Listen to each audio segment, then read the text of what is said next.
Okay, so if you're an instructional designer, you've probably been playing around with AI. But I bet you've also hit that wall, right? How do you get it to create work that actually sounds like you, that reflects your standards, and really gets your unique design philosophy? Well, that is exactly what we're going to break down right now. So, does this sound familiar? You ask your AI partner to, say, draft a few learning objectives. And what you get back is, well, it's fine. It's technically correct, but it's just so bland. There's none of your voice, none of your nuance. It honestly feels like anyone could have written it. And, that experience is so frustrating. You end up spending way more time editing and rewriting the AI's generic stuff than it would have taken you to just write it yourself from scratch. It feels less like a helpful collaborator and more like, well, a tool that just makes more work for you. So here's the thing you gotta remember. These large language models, at their core, are just incredibly good pattern matchers. So if you don't give them a really specific, high-quality pattern to follow, which is your pattern, they're just going to fall back on the most common one they know. And guess what? The most common one is always the most generic one. So how do we fix this? The solution is actually really powerful and, believe it or not, pretty straightforward. You have to stop thinking of yourself as just a prompter and start acting like a teacher. You've got to train your AI on your own work before you ask it to create anything new for you. And this right here, this is the core idea, the real game changer. Instead of just giving the AI a task cold, you first feed it examples of your absolute best work.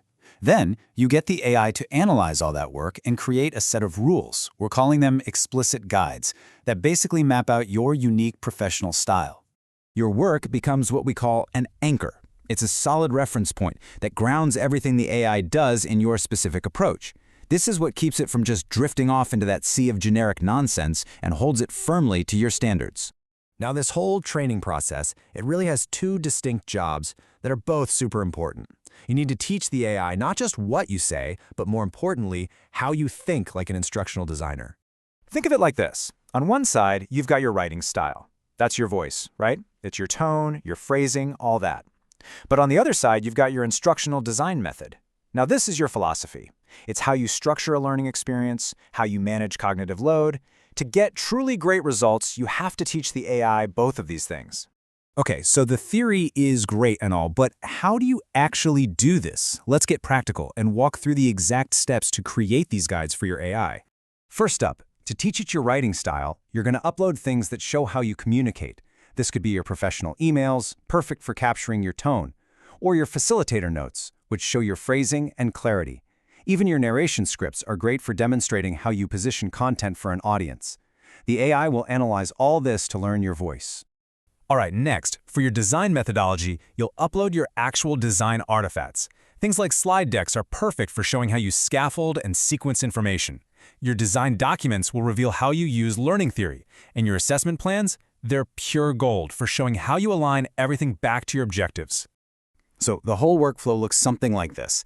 You upload your writing and design samples, but in separate batches. That's key. Then you ask the AI to analyze the patterns and draft explicit guides for each one. You'll tweak them, of course, refine them until they're just right, and from that moment on, you use those guides as the starting point for every single thing you ask the AI to do. So you've put in this work up front. You've trained your AI. So what's the big payoff?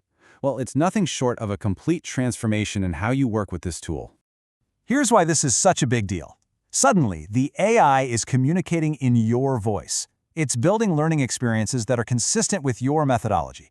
The output is no longer just well-written, it's instructionally defensible. And honestly, the best part? You are going to dramatically, and I mean dramatically, reduce the time you spend on rework and editing. This is the ultimate goal, right here. You move away from fighting with a generic content generator and start working with a true instructional design collaborator. It's a partner that actually gets your philosophy and helps you apply it at scale. And that frees you up to focus on the really strategic, high-impact parts of your job. So let's end with this thought. Your professional judgment, your design integrity, that is your most valuable asset. And by teaching it to your AI, you're not just improving a tool, you're scaling your own expertise. So the real question is, what part of your unique design philosophy are you going to teach your AI first?